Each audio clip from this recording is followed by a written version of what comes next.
विधानसभा चुनाव में भाजपा की प्रचंड जीत के बाद भूपेंद्र पटेल आज लगातार दूसरे कार्यकाल के लिए गुजरात के मुख्यमंत्री पद की लेंगे शपथ।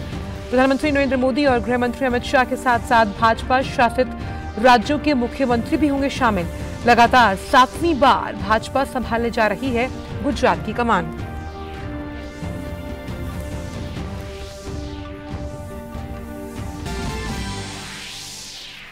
संसद का शीतकालीन सत्र जारी। लोकसभा में समुद्री डकैती रोधी विधेयक 2019 पर होगा विचार। राज्यसभा में ऊर्जा संरक्षण विधेयक संशोधन विधेयक पर आगे की चर्चा सूचीबद्ध। राज्यसभा में केंद्रीय मंत्री अर्जुन मुंडा अनुसूचित जनजाति संबंधी संशोधित संविधान आदेश विधेयक 2022 को पारित कराने के लिए सदन के पटल पर रखेंगे। विदेश मंत्री एस जयशंकर दुबई में आज इंडिया ग्लोबल फोरम यूएई 2022 का करेंगे उद्घाटन। 5 दिनों तक चलने वाले इस कार्यक्रम में भारत, यूएई समेत दुनिया भर की प्रमुख राजनीतिक, व्यापारिक और सांस्कृतिक हस्तियां होंगी शामिल।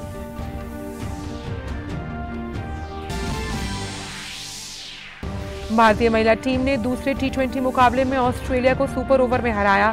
जीत के साथ भारतीय महिला टीम ने 5 मैचों की सीरीज में 1-1 की बराबरी की।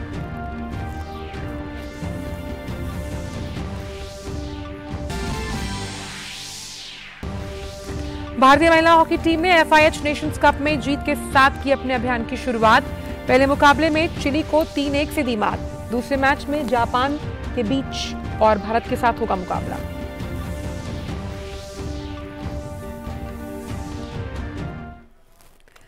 नमस्कार, आप देख रहे हैं DD न्यूज। मैं हूं आंचल गुलाटी कुंबर। आइए अब जान लेते हैं सभी खबरों को विस्तार के साथ। भारतीय जनता पार्टी के नेता भूपेंद्र पटेल आज लगातार दूसरे कार्यकाल के लिए गुजरात के मुख्यमंत्री पद की शपथ लेंगे। राज्यपाल आचार्य देवव्रत उन्हें राज्य के 18वें मुख्यमंत्री के रूप में शपथ दिलाएंगे। शपथ ग्रहण समारोह गांधीनगर में होगा। प्रधानमंत्री नरेंद्र मोदी, गृह मंत्री अमित शाह और भाजपा अध्यक्ष JP नड्डा समेत कई गणमान्य लोग भी इस अवसर पर उपस्थित रहेंगे। गौरतलब है कि गुजरात विधानसभा चुनाव के नतीजों में भारतीय जनता पार्टी ने नया रिकॉर्ड बनाया। 182 विधानसभा सीटों वाले गुजरात में भाजपा के 156 प्रत्याशी चुनाव जीते हैं। 1960 में राज्य की स्थापना के बाद से गुजरात में भाजपा की लगातार 7वीं विधानसभा चुनाव में सबसे बड़ी जीत है।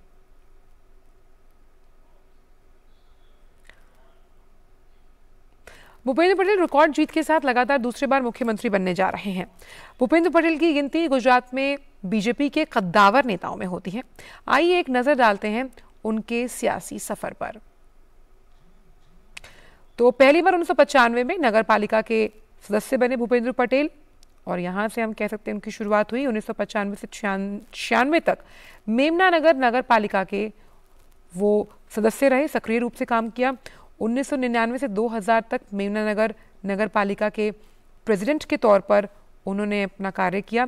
2008 से 2010 तक school port of Ahmedabad municipal corporation के वाइस चेयरमैन के पद पर वो आसीन रहे। 2010 से 2015 तक पार्षद रहे और हम कह सकते हैं सक्रिय राजनीति में कदम रखा और फिर उन्होंने पीछे मुड़कर नहीं देखा। 2015 से 2017 तक अहमदाबाद अर्बन डेवलपमेंट अथॉरिटी के चेयरमैन के पद पर वो आसीन रहे। 2017 की अगर बात की जाए तो पहली बार उन्होंने विधायक के तौर पर काम करना शुरू किया। तो कह सकते हैं कि सक्रिय राजनीति में 2017 में वो आए और अब दूसरी बार ताजपोशी होने जा रही है भूपेंद्र पटेल की गुजरात के मुख्यमंत्री के तौर पर। रुक करते हैं अगली खबर का। केंद्रीय वित्त मंत्री निर्मला सीतारमण ने आज लोकसभा में राज्यों के बकाया GST पर प्रश्नकाल के दौरान पूछे गए प्रश्नों का जवाब दिया। उन्होंने कहा कि सरकार की मंशा किसी भी राज्य के GST का बकाया रखने की नहीं है, लेकिन जब तक राज्य सरकारें GST से संबंधित सभी जरूरी दस्तावेज मुहैया नहीं करवाती, तब तक केंद्र सरकार जनता की गाढ़ी कमाई का पैसा ऐसे ही नहीं दे सकती। ऐसे में भी सरकार का प्रयास है कि राज्यों का बकाया जल्द से जल्द चुकाया जाए। Minister met me. He has given me some details of the claims. So these are, I would like to believe, if the state believes that that is pending, I also would like to believe it's pending, because I need the necessary papers to clear it. The moment, sir, Honorable Speaker, the papers reach me of that certification which is required, even if there is a contention between the center and state, it has to be sorted out. Until then, it's pending from both sides. I can't be sitting on somebody's money if all the papers which is so required is before me. It's impossible. But of course, if there is a dispute, after all, I'm dealing with taxpayers' money, I need to have a legitimate way of sorting it out with the AG, with the finance minister, with the officials of the state, as much as all of us here. Lok Sabha में आज anti maritime piracy bill 2019 पर आगे की चर्चा होगी। वहीं राज्यसभा में ऊर्जा संरक्षण संशोधन विधेयक 2022 पर आगे की चर्चा होगी। इसके अलावा केंद्रीय जनजातीय कार्य मंत्री अर्जुन मुंडा संविधान अनुसूचित जातियों और अनुसूचित जनजातियों आदेश दूसरा संशोधन विधेयक 2022 पारित कराने के लिए पटल पर रखेंगे।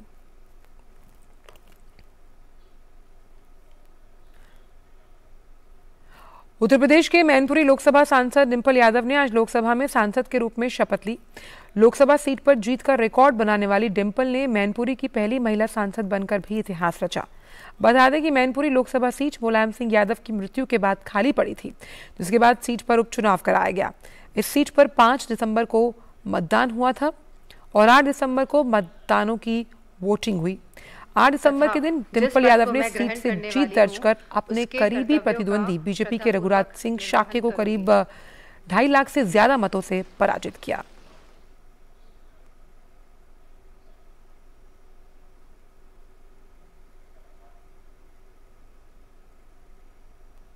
विदेश मंत्री एस जयशंकर दुबई में आज इंडिया ग्लोबल फोरम यूएई 2022 का उद्घाटन करेंगे। ये 5 दिवसीय कार्यक्रम जो भारत, संयुक्त अरब अमीरात और दुनिया भर से प्रमुख राजनीतिक, व्यापारिक और सांस्कृतिक हस्तियों को एक साथ लाएगा। इंडियन ग्लोबल फोरम के वैश्विक प्रभाव के लिए दोनों देशों के व्यवसाय और उद्यमियों को एक साथ काम करने का अवसर भी ये प्रदान करेगा। वहीं G20 की अध्यक्षता ग्रहण करने के बाद भारत की ओर से ये पहला बड़ा अंतर्राष्ट्रीय कार्यक्रम है। इस कार्यक्रम का आयोजन 12 से 16 दिसंबर तक दुबई और आबू धाबी में किया जाएगा। गौरतलब है कि भारत ने 1 दिसंबर को औपचारिक रूप से G20 की अध्यक्षता ग्रहण की। इस 5 दिवसीय कार्यक्रम में भारत की वैश्विक आकांक्षाओं और चुनौतीपूर्ण भू राजनीतिक परिदृश्यों के बीच G20 की अध्यक्षता पर चर्चा की जाएगी।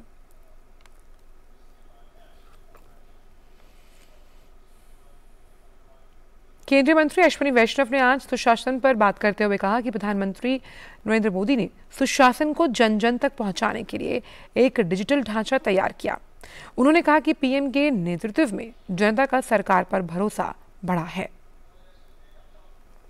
प्रधानमंत्री जी ने ऐसा एक डिजिटल स्ट्रक्चर तैयार किया है जिससे कि गुड गवर्नेंस बहुत प्रॉपरली जन जन तक पहुंच सके। सबसे पहले 45 करोड़ जनधन अकाउंट खोले, 135 करोड़ लोगों को आधार का एक डिजिटल आइडेंटिटी मिला, 26 लाख करोड़ रुपए लोगों के अकाउंट में सीधे पहुंच चुके हैं। पूरी स्कीम से, इस पूरे प्रोसेस से 2.25 लाख करोड़ रुपए का फायदा हो चुका है। यानी कि इतना 2.25 लाख करोड़ लोगों के अकाउंट में नहीं जाता, आज सीधा लोगों के अकाउंट में जा रहा है। अश्विनी वैष्णव ने आगे कहा कि पीएम हर महीने प्रगति बैठक करते हैं ताकि सरकार की सभी योजनाएं समय पर जनता तक पहुंच सकें और लोग उसका लाभ उठा पाएं। उन्होंने कहा कि पीएम का मानना है कि सुशासन से ही देश आगे बढ़ सकता है और जनता का विकास हो पाएगा। प्रधानमंत्री जी एग्जीक्यूशन पे स्वयं फोकस करते हैं, इसलिए हर महीने प्रगति की मीटिंग्स लेते हैं। प्रोजेक्ट्स पे बहुत फोकस है। गुड गवर्नेंस के कई मायनों में डिजिटल है, ट्रांसपेरेंसी है, एग्जीक्यूशन पे फोकस है। ऐसे नियम, कायदे, कानूनों को हटाना जो कि सरकार, जो कि आज की परिस्थितियों के हिसाब से सही नहीं, 1500 से अधिक कानूनों को देश के कानून की किताब से हटाया जा चुका है। तो करीब 20,000 के आसपास ऐसी कंप्लायंसेस थी जिनकी कोई ज़रूरत नहीं, उनको हटाया जा चुका है। नरेंद्र मोदी जी का ये एकदम स्पष्ट विजन है, गुड गवर्नेंस से ही देश का विकास हो सकता है, गुड गवर्नेंस से ही सोसाइटी और साधारण नागरिकों का विकास हो सकता है। केंद्रीय नागरिक उड्डयन मंत्री ज्योतिरादित्य सिंधिया ने आज सुबह दिल्ली अंतर्राष्ट्रीय हवाई अड्डे के टर्मिनल 3 का औचक निरीक्षण किया। इस मौके पर उन्होंने अधिकारियों से हवाई अड्डे के प्रबंधन और सुरक्षा को लेकर बात की। सिंधिया ने साथ ही यात्रियों की सहूलियत पर ध्यान देने को लेकर भी जोर दिया।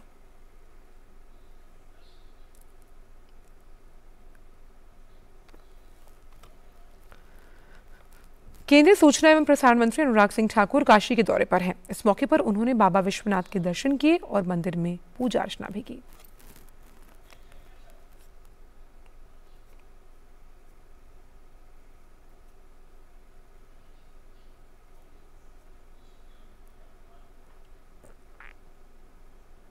केंद्रीय खेल मंत्री अनुराग सिंह ठाकुर ने आज वाराणसी में काशी तमिल संगमम के तहत आयोजित टेबल टेनिस प्रतियोगिता का उद्घाटन किया। इस दौरान उन्होंने स्पर्धा में हिस्सा लेने वाले खिलाड़ियों से मिलकर उनकी हौसला अफजाई की।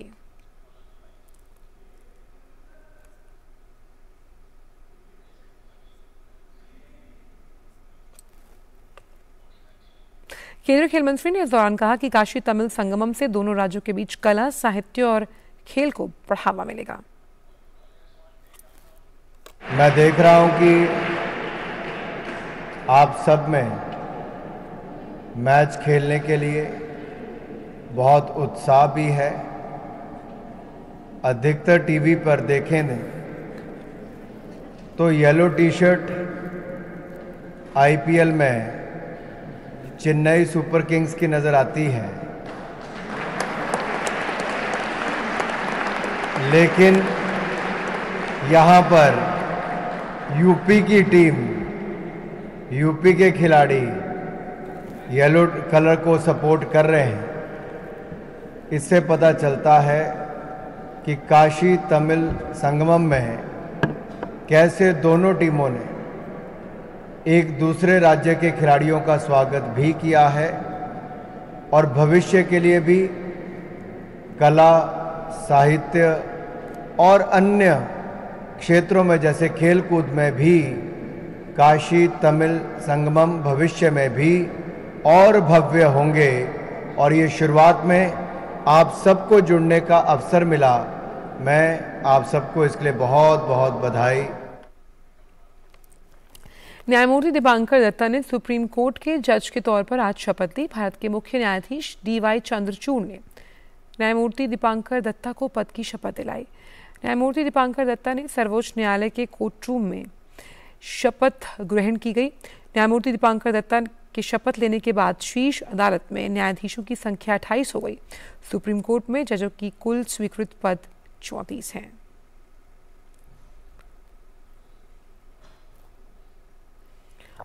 बॉम्बे हाईकोर्ट ने सीबीआई द्वारा दायर भ्रष्टाचार के एक मामले में महाराष्ट्र के पूर्व गृह मंत्री और एनसीपी नेता अनिल देशमुख को आज जमानत दे दी।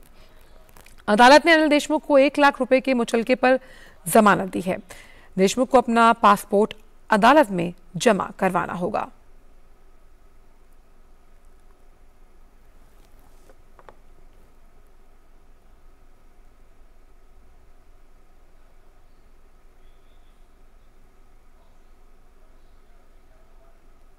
वहीं बॉलीवुड अभिनेत्री जैकलीन फर्नांडिस कथित 200 करोड़ रुपए के मनी लॉन्ड्रिंग मामले में दिल्ली की पटियाला हाउस अदालत पहुंची।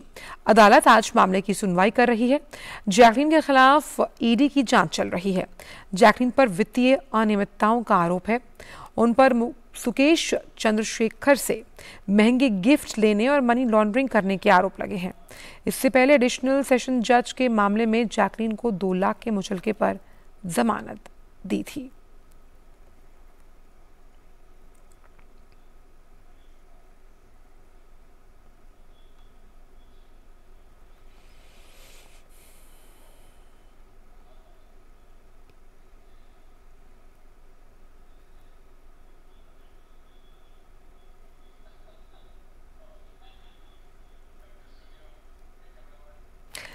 प्रधानमंत्री के दृष्टिकोण के तहत कौशल विकास एवं उद्यमिता मंत्रालय स्किल इंडिया मिशन के तहत भारत के युवाओं के लिए रोजगार के अवसरों को बढ़ावा देने के लिए और इसी के उद्देश्य से आज से देश भर के 197 स्थानों पर प्रधानमंत्री राष्ट्रीय प्रशिक्षु मेला आयोजित किया जा रहा है। इस मेले का हिस्सा बनने के लिए और इसी उद्देश्य से कई स्थानीय उपक्रमों और व्यावसायिक संस्थाओं को आमंत्रित किया गया। ये महत्वपूर्ण आयोजन विभिन्न क्षेत्रों की अनेक कंपनियों की पारस्परिक भागीदारी का साक्षी बनेगा। मेले में हिस्सा लेने वाली कंपनियों के पास एक ही मंच पर संभावित प्रशिक्षुओं से मिलने और आवेदकों को मौके पर ही चुनने के साथ साथ अपने संगठन का हिस्सा बनाने का अवसर प्रदान करने का मौका दिया जाएगा। मेले में शामिल होने के इच्छुक उम्मीदवार www.apprenticeship india.gov.in पर जाकर पंजीकरण करा सकते हैं और मेले में पहुंचने हेतु अपने निकटतम केंद्र का भी पता लगा सकते हैं। जिन उम्मीदवारों ने कक्षा 5 से लेकर कक्षा 12वीं तक पास की है और उनके पास कौशल प्रशिक्षण प्रमाण पत्र है, या वो लोग जो ITI डिप्लोमा धारक या फिर स्नातक हैं, वो भी इस प्रशिक्षु मेले में अपनी भागीदारी के लिए आवेदन कर सकते हैं।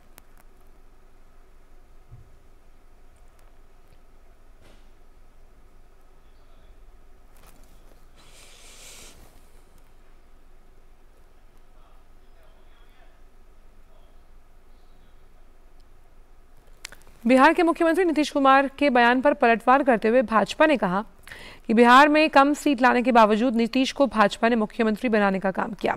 बिहार भाजपा अध्यक्ष संजय जायसवाल ने कहा कि भाजपा के साथ अब JDU नीतीश कुमार के गठजोड़ के दरवाजे पूरी तरह से बंद।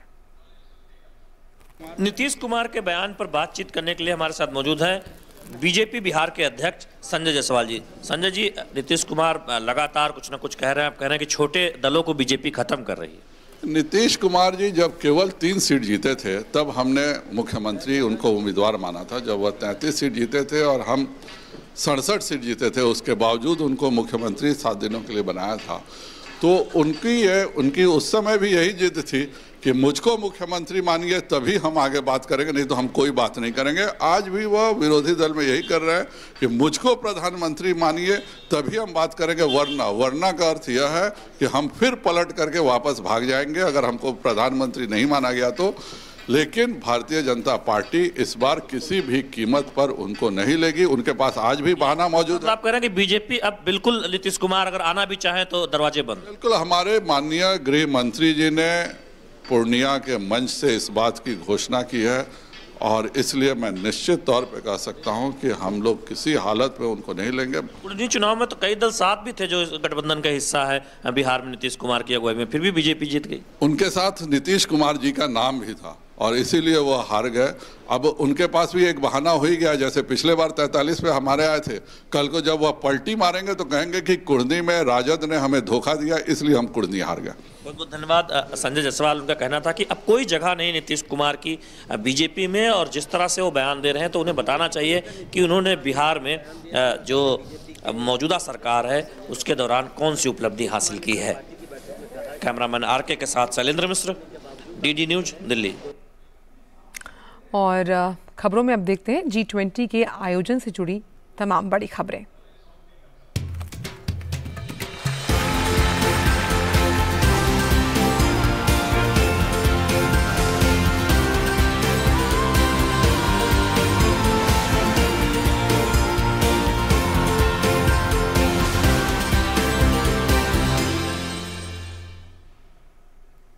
तो G20 की अध्यक्षता हासिल करने के बाद भारत में अब G20 की बैठकों का सिलसिला शुरू हो चुका है।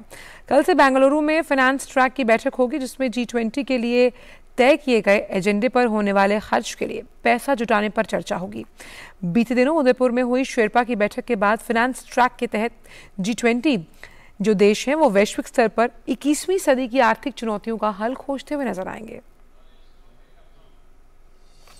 उदयपुर में G20 देशों की शेरपा ट्रैक की बैठक की शानदार शुरुआत के बाद अब सभी की निगाहें बेंगलुरु में 13 दिसंबर से शुरू होने वाले फाइनेंस ट्रैक की बैठक पर है। समझने वाली बात यह है कि फाइनेंस ट्रैक में दुनिया के सामने आर्थिक चुनौतियों के साथ जुड़े मुद्दों पर चर्चा की जाती है। साथ ही शेरपा ट्रैक में जिन मुद्दों पर चर्चा की गई है उसके लिए पैसा कहां से आएगा, इसकी चर्चा भी फाइनेंस ट्रैक में की जानी है। गौरतलब है कि G20 के फाइनेंस ट्रैक में 8 वर्किंग ग्रुप है। फाइनेंस ट्रैक के तहत G20 देश वैश्विक स्तर पर 21वीं सदी की आर्थिक चुनौतियों का हल खोजते नजर आएंगे। चर्चा की इस अहम कड़ी में वैश्विक आर्थिक परिदृश्य पर चर्चा, लंबे समय तक उपलब्ध रहने वाले फाइनेंस, अंतर्राष्ट्रीय वित्तीय ढांचा, बुनियादी ढांचे का विकास और उसका वित्त प्रबंधन, दुनिया में स्वास्थ्य की स्थिति, अंतर्राष्ट्रीय टैक्सेशन और वित्तीय समावेशन के लिए वैश्विक सहयोग जैसे मुद्दे शामिल रहने वाले हैं। और सबसे अहम मुद्दा है वित्तीय क्षेत्र के जुड़े मुद्दे, जिस पर G20 देशों के वित्त मंत्री और केंद्रीय बैंक के गवर्नर वैश्विक वित्तीय व्यवस्था को मजबूत बनाने, जोखिम प्रबंधन में सुधार करने, अंतर्राष्ट्रीय पेमेंट सिस्टम को सुधारने, क्रिप्टो एसेट से जुड़े जोखिम और उस पर नीतियों में सामंजस्य बिठाने जैसे मुद्दों पर चर्चा करेंगे। G20 वैश्विक आर्थिक चर्चाओं और अंतर्राष्ट्रीय नीति सहयोग के लिए एक अत्यधिक प्रभावी मंच प्रदान करता है। G20 के सदस्यों के अलावा हमने कई अन्य देशों और अंतर्राष्ट्रीय संगठनों को भी आमंत्रित किया है। इस वर्ष के लिए एक प्रमुख वैश्विक आर्थिक समूह का संचालन करने का अवसर ऐसे दौर में मिला है जब भारत सबसे तेजी से बढ़ती हुई बड़ी अर्थव्यवस्था है। उम्मीद की जा रही है कि भारत की अध्यक्षता में G20 की फाइनेंस ट्रैक की बैठक में अंतर्राष्ट्रीय वित्तीय संस्थानों के पुनर्गठन के साथ साथ कई देशों में कर्ज की बिगड़ती स्थिति पर भी चर्चा की जाएगी। साथ ही वित्तीय समावेशन और उत्पादकता को बढ़ावा देने के लिए भी विमर्श किया जाना है।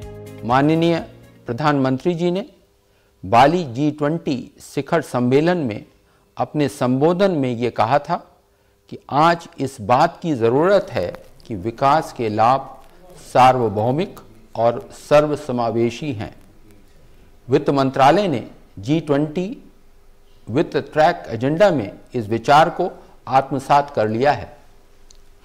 माननीय वित्त मंत्री और माननीय गवर्नर RBI भारत की G20 अध्यक्षता के तहत वित्त ट्रैक का नेतृत्व करेंगे।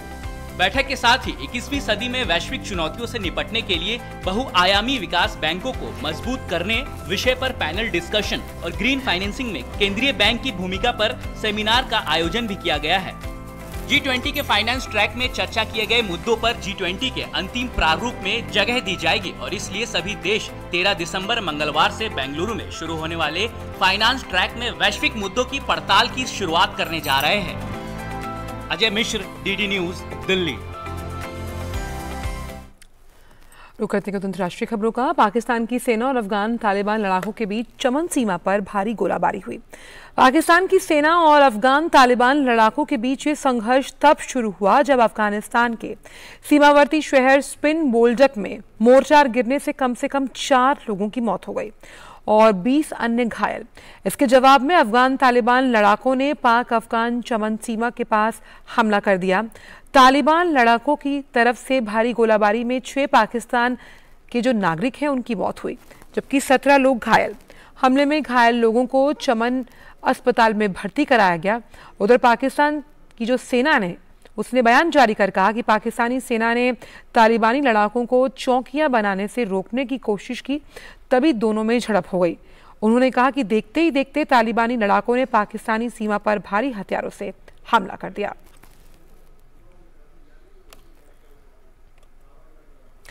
खबर यूक्रेन से, जहां के सबसे बड़े बंदरगाह शहर ओडेसा की बिजली व्यवस्था चरमरा गई है और करीब 15 लाख लोग भीषण ठंड में अंधेरे में हैं। रूसी सेना द्वारा ड्रोन हमले से ये स्थिति पैदा हुई है। रूस ने ओडेसा के 2 विद्युत संयंत्रों पर ड्रोन से हमले किए थे। क्योंकि वहां रूसी हमले में बड़ा नुकसान हुआ, इसलिए वहां पर बिजली व्यवस्था बहाल होने में कई दिन लग सकते हैं। ओडेसा क्षेत्रीय प्रशासन ने बताया कि विद्युत व्यवस्था को पूर्व की स्थिति में आने में 3 महीने का समय लग सकता है। यूक्रेनी सेना के अनुसार रूसी सेना ने शनिवार को ओडेसा और मिकोलाइव शहर पर हमले किए, 15 ड्रोन छोड़े थे। इनमें से 10 को यूक्रेनी सेना ने आकाश में ही मार गिराया, जबकि 5 ने लक्ष्यों से टकराकर उन्हें नुकसान पहुंचाया है। यूक्रेन राष्ट्रपति जेलेंस्की ने कहा कि रूसी हमलों के बाद देश के कई हिस्सों में, विशेष रूप से ओडेसा के काले सागर बंदरगाह में बिजली की कमी को दूर करने के लिए आपातकालीन कर्मचारी काम कर रहे थे। राष्ट्रपति जेलेंस्की ने ओडेसा की स्थिति को बेहद खराब बताते हुए कहा कि यूक्रेन में इसके अलावा राजधानी कीव और पश्चिमी यूक्रेन में 4 क्षेत्रों में भी बिजली की समस्या है। उन्होंने कहा कि लोगों के लिए जल्द से जल्द बिजली की व्यवस्था बहाल करने के लिए काम निरंतर जारी है। वहीं यूक्रेनी राष्ट्रपति जेलेंस्की ने फ्रांसीसी राष्ट्रपति मैक्रों और तुर्की के राष्ट्रपति के साथ अपनी बैठकों पर बात कही। उन्होंने कहा कि बातचीत के दौरान रक्षा, ऊर्जा और अर्थव्यवस्था के विषयों पर चर्चा हुई है। इसके अलावा यूक्रेनी राष्ट्रपति ने कहा कि यूक्रेन से अनाज के विस्तार पर उनके और एर्दोगान के बीच समझौते किए गए। जेलेंस्की ने साथ ही रूस के खिलाफ दुनिया के विभिन्न देशों से मदद की भी अपील की है। रुक करते हैं खेल की खबरों का। भारतीय महिला क्रिकेट टीम ने 5 मैचों की T20 सीरीज के दूसरे मुकाबले में ऑस्ट्रेलिया को सुपर ओवर में हरा दिया। इसी के साथ ही भारत ने इस सीरीज में 1-1 की बराबरी कर ली। ऑस्ट्रेलिया ने टॉस हारकर पहले बल्लेबाजी करते हुए 20 ओवर में 1 विकेट के नुकसान पर 187 रन बनाए थे। जवाब में लक्ष्य का पीछा करने उतरी भारतीय महिला टीम ने निर्धारित 20 ओवर में 187 रन बनाकर मैच को सुपर ओवर में पहुंचा दिया। मुंबई के डीवाई स्टेडियम में खेले गए रोमांचक मुकाबले का नतीजा सुपर ओवर में आया। भारतीय टीम ने 6 गेंदों पर 20 रन बनाए थे, जबकि सुपर ओवर में ऑस्ट्रेलिया 16 रन ही बना पाई और मैच गंवा दिया।